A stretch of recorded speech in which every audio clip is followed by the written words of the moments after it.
Water Talk.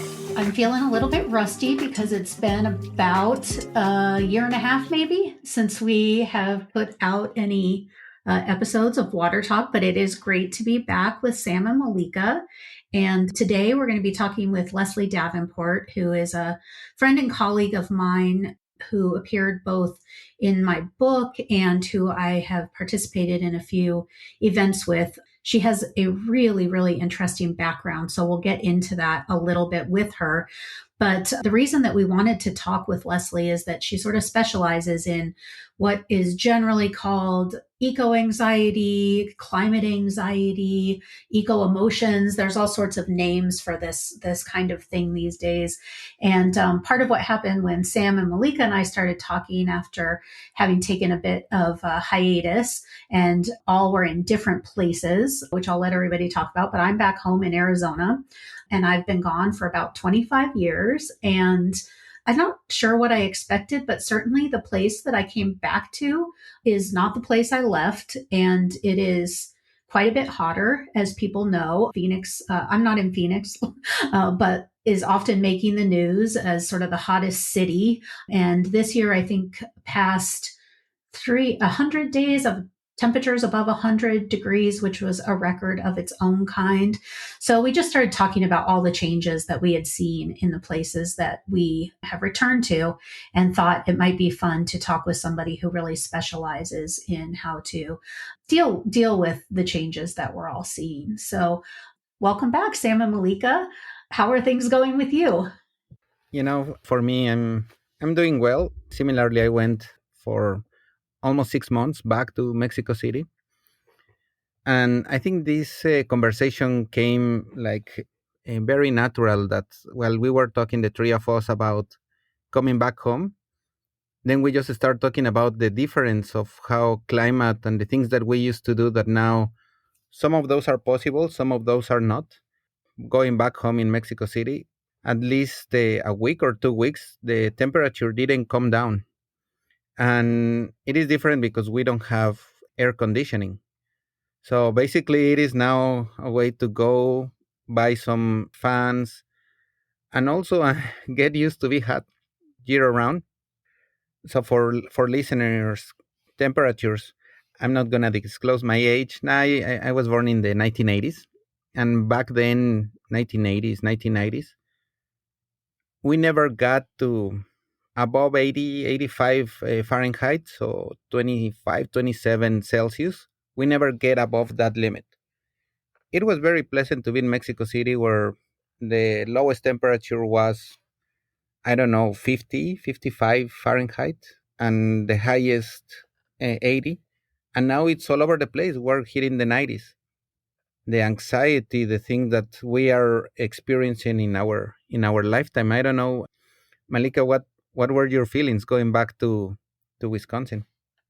Yeah, just a lot of similarity to some of the things that you folks are mentioning, like this feeling of being home and being in the same place and being in a familiar place, but then just it's uncanny feeling of there being a difference. And that's what's so hard to process about climate change, is it's not totally hitting you over the head all the time. It's this subtle shift, right, that we're feeling, of more days that are warm.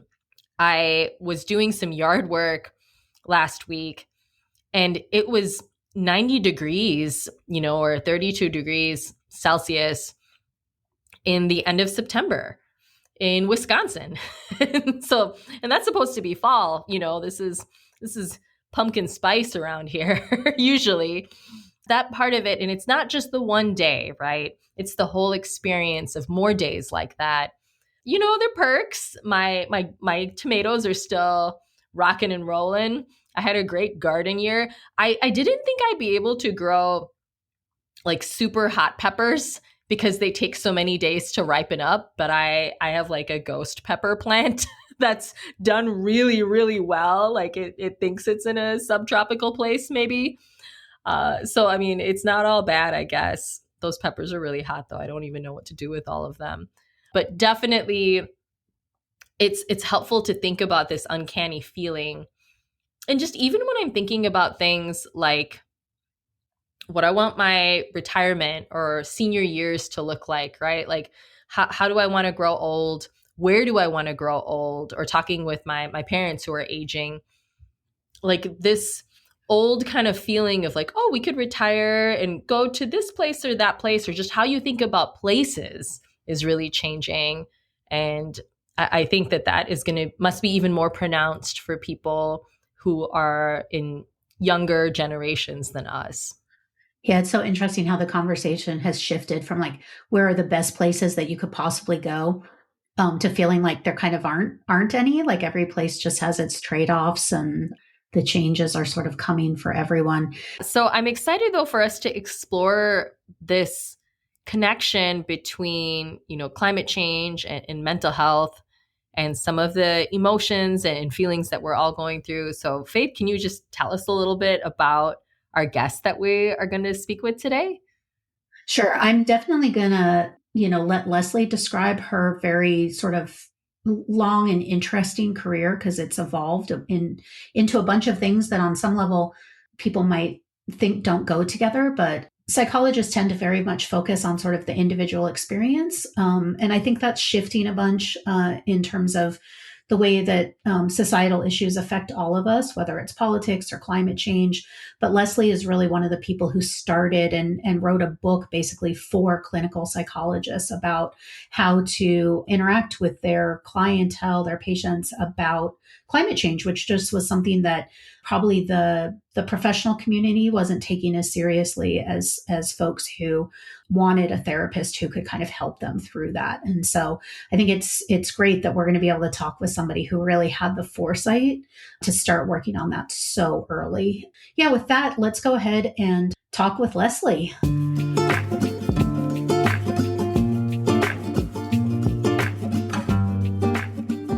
In today's episode, we're talking with Leslie Davenport, a licensed marriage and family therapist who's been practicing for a few decades now. Leslie has had a career spanning from dance to her current focus on climate psychology. She has authored and contributed to several books, including her latest, All the Feelings Under the Sun, and What to Do When Climate Change Scares You, a kid's guide to dealing with climate change stress, which is focused on supporting youth through their climate change related emotions. She is also the program and faculty lead of the nation's first certificate training in climate psychology at the California Institute of Integral Studies. I've been lucky enough to work with Leslie on a few occasions, including talking with her for my own book. But without further ado, we would like to welcome Leslie to Water Talk. So, Leslie, we are honored to have you as a guest today on Water Talk. I know my short introduction didn't do it full justice. So, to start, we'd just love to hear a bit more about your very eclectic interdisciplinary background and how you got to the work that you're doing now. Thank you so much. I'm really happy to be here.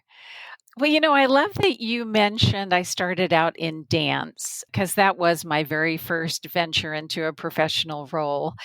And it's important because it might seem very unrelated and not relevant, but in fact, what I learned about creativity, exploring what's possible, the way our bodies, thoughts, and feelings all interrelate to each other remains a very vital part of how I approach climate psychology, not literally through dance, but by understanding creativity, imagination, possibility, ways to express ourselves beyond verbal rational ways, bringing more of our humanity forward. So I appreciate that. I will mention that after I was involved in dance, for 25 years, I was involved in health psychology. And I worked with a hospital creating a very holistic, integrative, interdisciplinary model where the best in Western science and medicine was blended with Eastern traditions, mindfulness and guided imagery, nutrition, body work. And I mention that because this interdisciplinary, holistic look aimed toward healing became the foundation for my original beginnings in climate psychology, how to transfer this to a systemic view toward our ailing planet, for lack of a better word, because we know it's very multi-dimensional. So one thing has really led to another, even though, again, on the surface, they may look very different. But that's honestly one of the messages when I'm working with people is use all the threads of your experience toward this work, because what we learn about ourselves and each other and systems and cultures are all a part of it.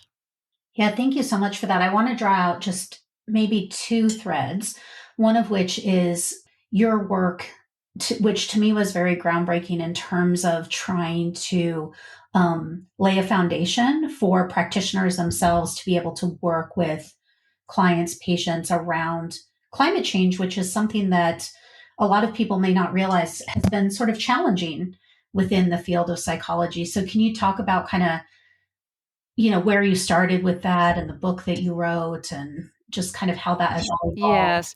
So, as I think might be true for many people who have gotten involved with climate change and climate solutions, I had one of those shocking aha moments. And this is a little over 15 years ago for me, where I'd always been following environmentally oriented studies and watching documentaries and all those things.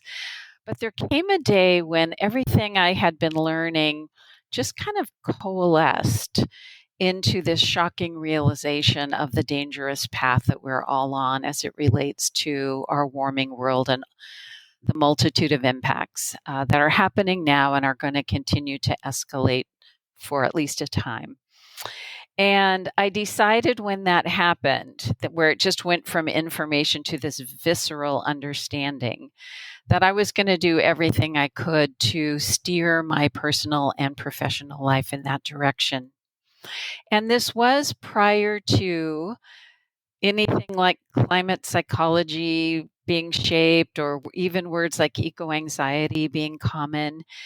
And I started to look at that, what I had learned in psychology about breaking through denial, processing complex emotions and grief, facilitating lifestyle changes, how to help support productive conversations that could become contentious, suddenly made perfectly clear sense to me of why this was not only helpful, but perhaps essential as one of the interdisciplinary threads in working with climate solutions.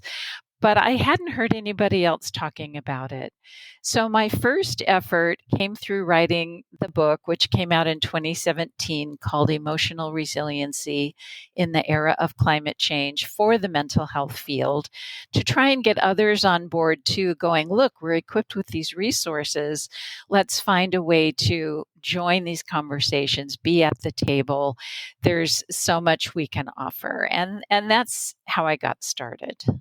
Yeah, all the way to having this new certificate program at CIIS, which is amazing because I remember talking with you kind of about the potential for doing that, and now it's an actual thing. So you may know that at this point in time, none of the licensure tracks, from counselors to psychiatrists, social workers, psychologists, are required to have any training related to climate triggered distress, which is one of the reasons why the certificate training program was created. I'm hopeful that over time that will change.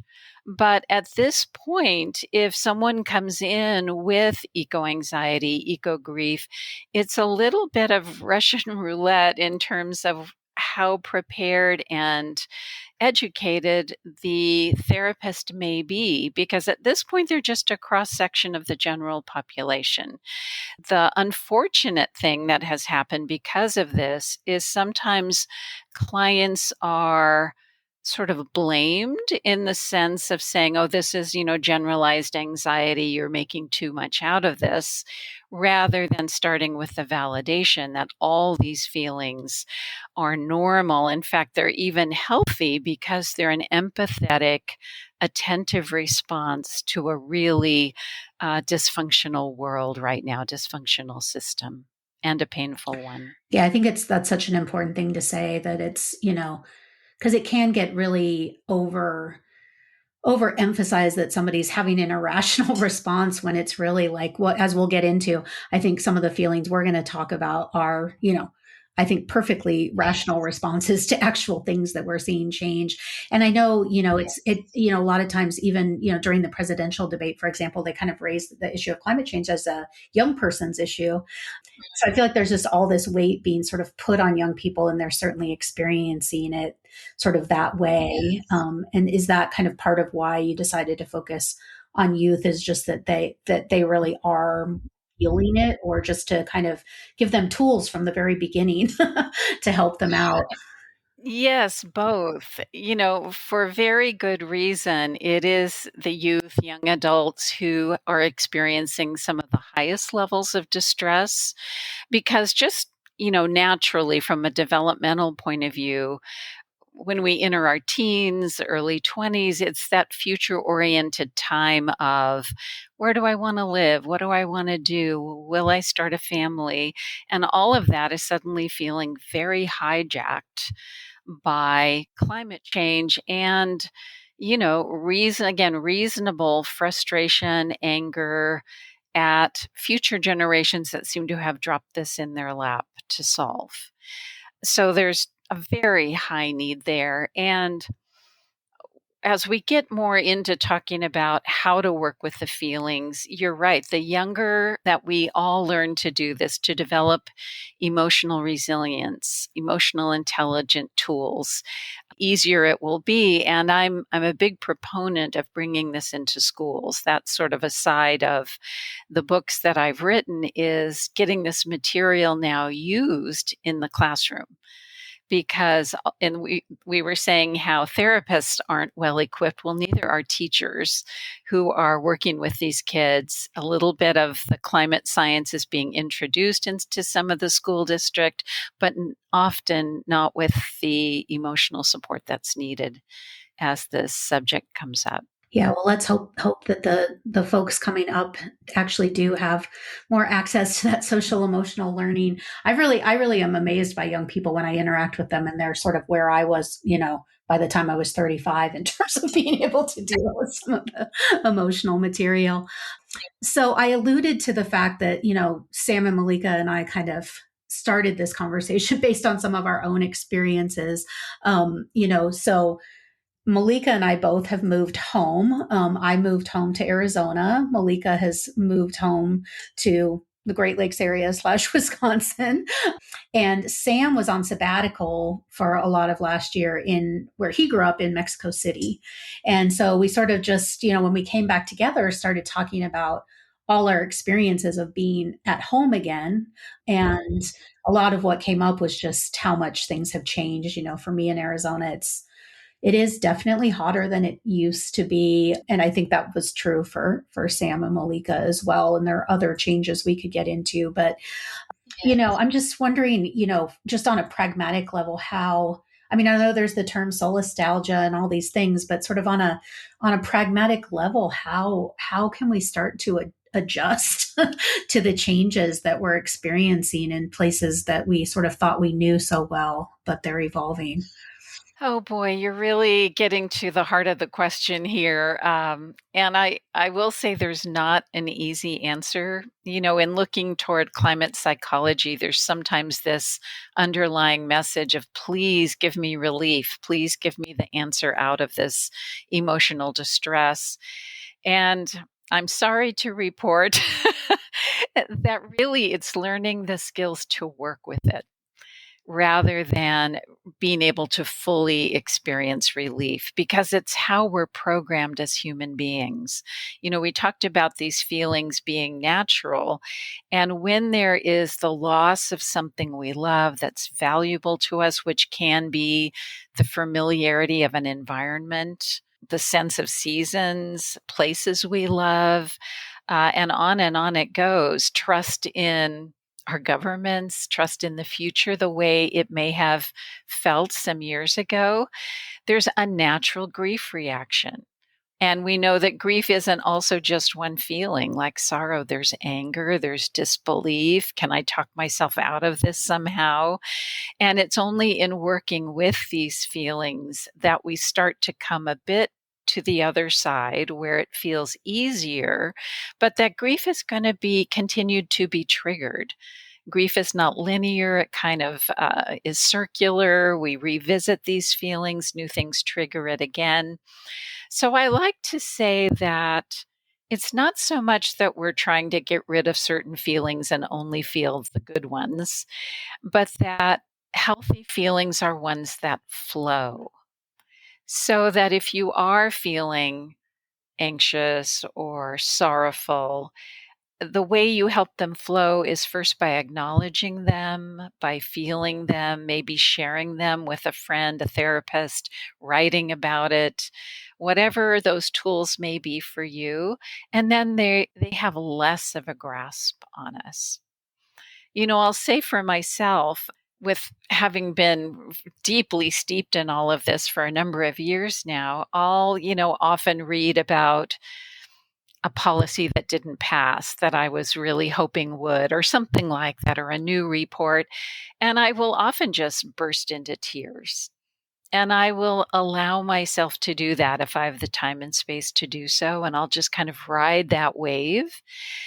And in truth, it doesn't necessarily persist. There are other things that then come into my awareness and my engagement. And we do want to make room for all the parts of life and the natural world and each other that are there to celebrate, enjoy, experience. So it's in that flowing. We don't want to set up camp in our sorrow or set up camp in our anger, but we also can't prevent them from arising.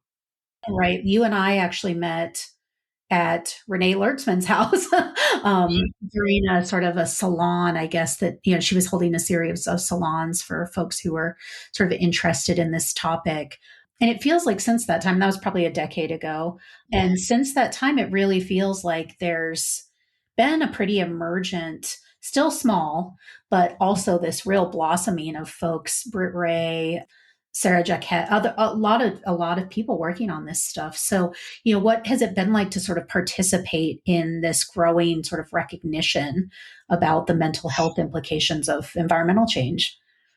Yes, it's really exciting. As we talked about at the beginning, I felt a bit like a lone voice. There were a few other people, but you're right, it has just really accelerated in, I'd say, the last 5 years.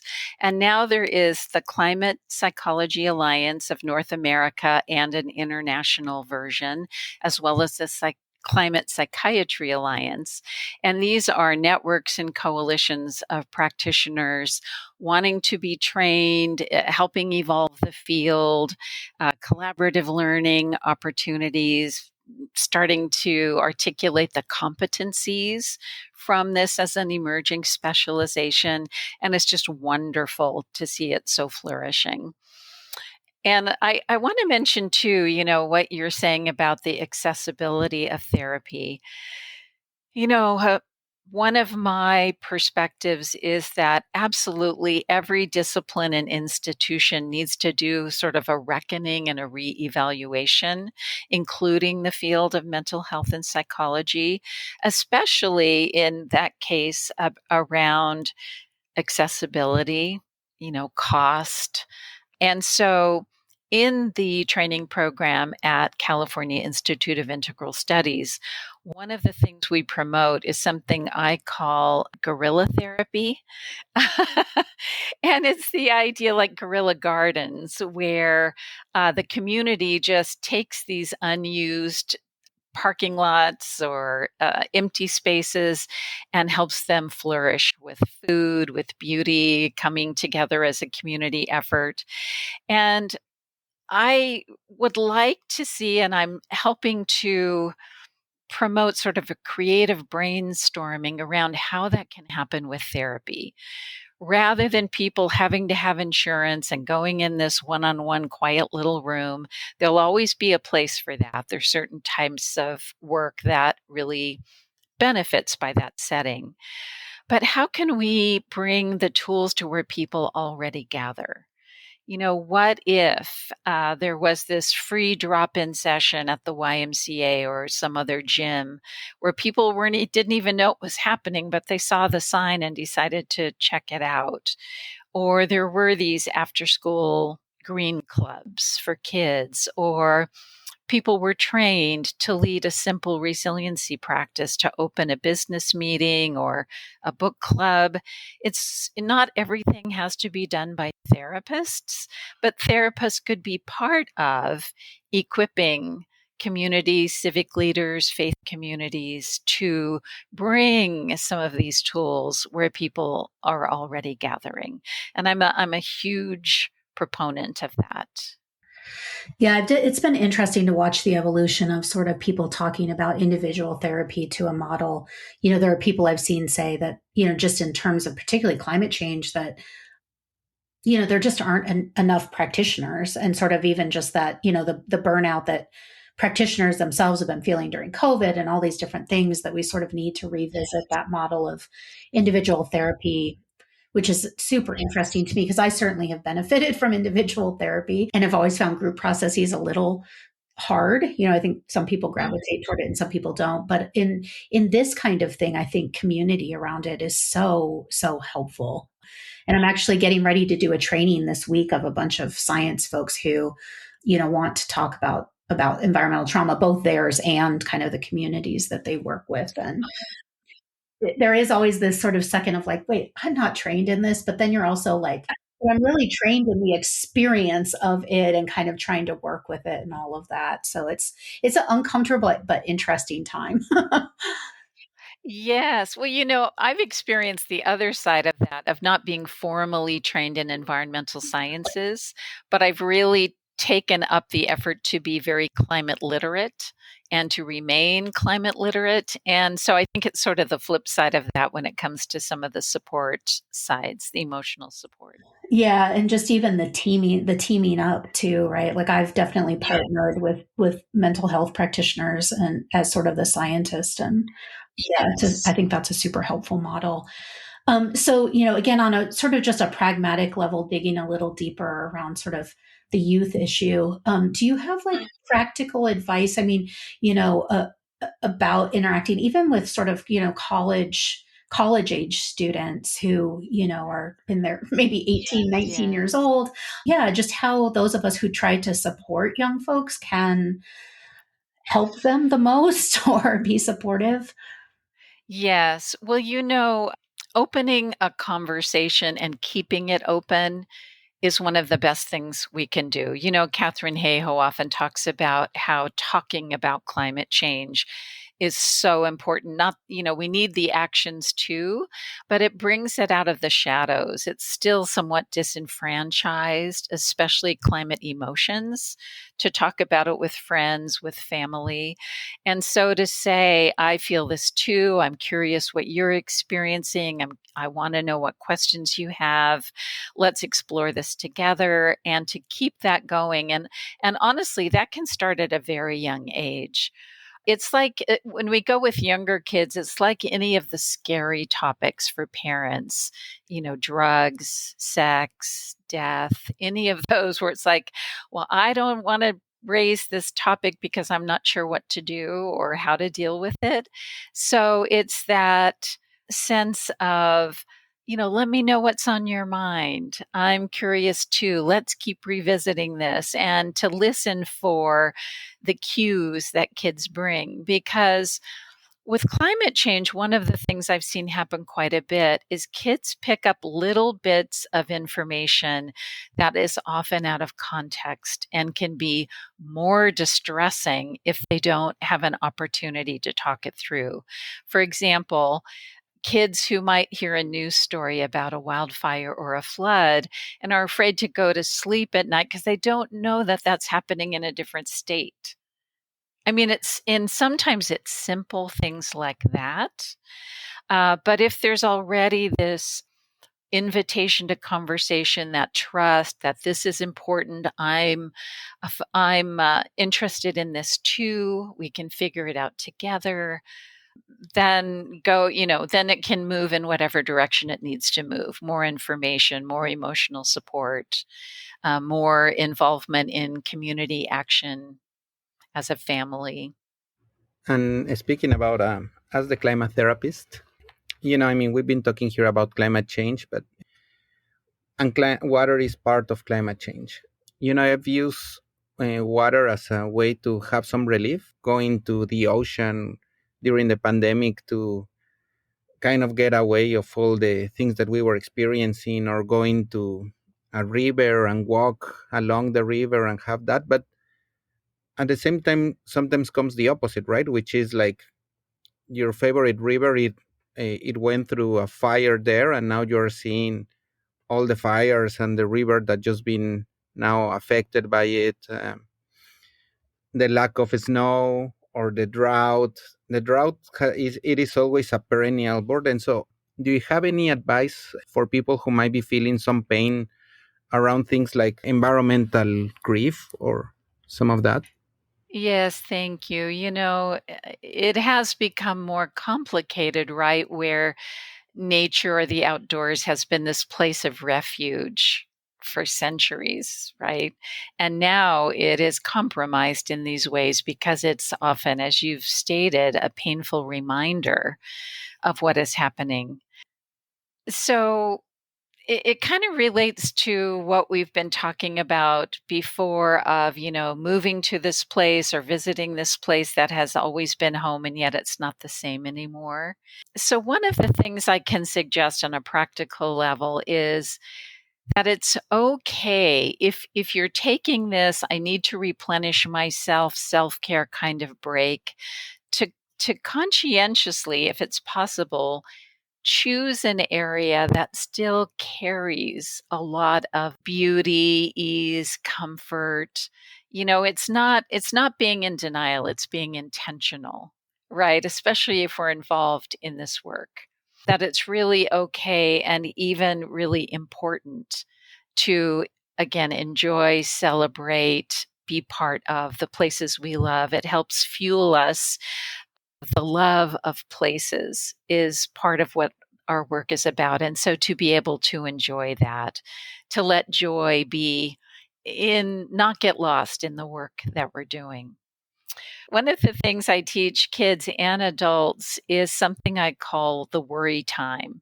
And it's kind of related to this, where rather than all our concerns and awareness just being pervasive and filling up every part of our thoughts and feelings, is sometimes to intentionally learn how to contain it.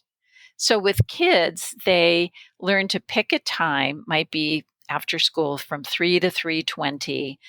They're just going to be with their worries. They're going to write it out. Maybe they'll have a chance to talk it out, draw it, whatever it may involve. And then they close it up until the next day. And what they do in between their worry time is the biggest part of the practice, which is if it's 6:00 and their brain starts spinning on their distress, they remind themselves, tomorrow at 3, I'm going to focus on this. And it helps them free that up. And so the parallel is with what we're saying about places to visit. It can be that it doesn't have to fill our time, the areas of distress, the areas we're trying to restore. Some of it can just be living life and pure enjoyment to refuel ourselves for the work. These are such great points. And Sam, I'm glad you asked that question, was thinking about it, because I think in addition to those of us who are working with youth and young folks, I think a lot of young folks are listening to our podcast too and thinking about, how to process all of the information. Because I do think that there's kind of a moment, right? Late high school, the beginning of college, like late teens, early 20s, when all of a sudden you really start to learn some of the specific scenarios that might be headed our way, right? So it's like a lot of information, and then processing it is challenging too. And I appreciate that I've noticed that there have been a few moments, while talking to you where you've presented some visions. So like a vision for what a future work environment could look like, where we're integrating some of these ways to, or tools to process our feelings about climate, or even, a vision for what future classrooms could look like when this information is being presented. It's not just a dump on folks, So kind of related to that, where are some of the places where you see even more possibility in this space between mental health and climate change? And then what do you think are some of the biggest challenges in this space that we have yet to overcome? Well, I think in terms of the possibilities, and you were sort of alluding to this as you were naming the question, is that the solution is more than just moving around the pieces, but it's sort of the structure remains the same, right? Like, how do I just cope with all these bad things that are happening, right? It's really talking about transformation on all kinds of levels. And I think because we know this is an existential threat, it kind of opens the question, well, what would an existential level of transformation look like? And it sounds scary, but I think it also means, how are we still learning to be human? What are the parts of us that have become cut off because it's been educated out of us or devalued, that if we brought back into this integrated way of living, how we would view each other, how we would view our interactions with the natural world.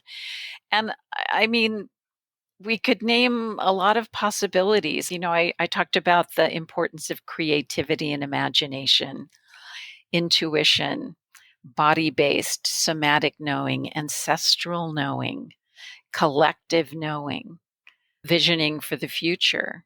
I mean, there's so many doorways that could open that could then guide us toward much more life-affirming structures. So I recognize this isn't a specific vision, but it's kind of the path to. And I think there's a lot of interest in this, even things like the growing interest in mindfulness and the way that's moved, again, out of a yoga studio and into places like classrooms and businesses. So I'm excited by the momentum that I'm seeing in a variety of places for this. That's fantastic. And I really relate to the embodiment portion as well, because I love to dance, and it's kind of a big part of who I am in my life and what I need. Yeah, we're a lot of dancers apparently on Water Talk, but Sam is agreeing, and I think that it is just such a different way to interact with the environment and with other people. And it really is a different way to process your surroundings and to feel. So I understand what you're saying, that it also can help you to access different parts of you. It kind of opens up a different side of you. So I totally agree with that. But what about the challenges? I don't want to let that go either. So like, what keeps you up at night? What are you kind of thinking, like, oh my goodness, how do we handle this? Well, I think the challenges in part, especially as it relates to climate emotions, are, well, a big one is, I've been redefining what emotional resiliency looks like in the face of climate change. So a conventional definition is, you're going along with your life, all your stresses and responsibilities and day-to-day things. And then there's either too much stress or some big event happens and it kind of knocks you out of your window of tolerance, your zone of resiliency, your ability to cope. And resiliency is, how quickly can you get back to where you were before? The reason I don't think that works with climate change is that we know that there's a not getting back to, right? We're on this escalating trajectory. The ground is shifting under our feet. We need a nimbleness. We need an expansive approach. So now I'm saying that perhaps emotional resiliency is cultivating the ability to remain empathetic, present, grounded, open, flexible in the face of increasing distress. And I say that's a challenge because who the heck wants to hear that? Let's just be with more. Not because we're not working on change and, all of those things too. But as that's happening, we're all going to be experiencing higher levels of distress. And unless we cultivate those abilities, then we will get pushed into a more reactive states, whether that's kind of a lashing out reactive place, aggressive, or it's checking out, numbing out, substance abuse type of side of things. So I say it's a challenge because it makes sense, and yet to choose to practice being with more is not as appealing as things that just feel fun. And thank you for bringing also that other tool and all the ones that you are living with us, the parking stressful ideas, being intentional in some of the things that we do for relief, not only dumping facts, but include also part of the emotional feelings, how hard are some of these facts to just mention it, and the mindfulness about this. So we always like to end our podcast with asking you if there is anything else that you want to share with us, or and the second one is, how can we help the work that you are doing? I think I'll speak to the second one a little more. That might help the first question, which is, the work I do has often come in response to requests that have come to me. So, for example, I've talked about training the mental health field and helping schools develop curriculum. So, what I would leave as an invitation is that if in hearing this, if you or someone you know or an organization you're with is recognizing the need for something like this, feel free to reach out to me. I don't know if I'll be available, but I'm really good at connecting you with other resources, organization, people doing that kind of support work. And the easiest way is through my website, which is just my name, lesliedavenport.com. And there's a way to send me a message. Thank you for listening to the Water Talk podcast. I'm Faith Kearns, and I'm the Director of Research Communications with the Arizona Water Innovation Initiative at Arizona State University. My name is Samuel Sandoval. I'm a professor at UC Davis and a cooperative extension specialist in water resources management at the University of California Division of Agriculture and Natural Resources. I'm Molly Kanoko, Assistant Professor and State Extension Specialist in Agricultural Water Management at the University of Wisconsin-Madison. If you enjoy our show, please review, listen, like, and subscribe anywhere you get your podcasts.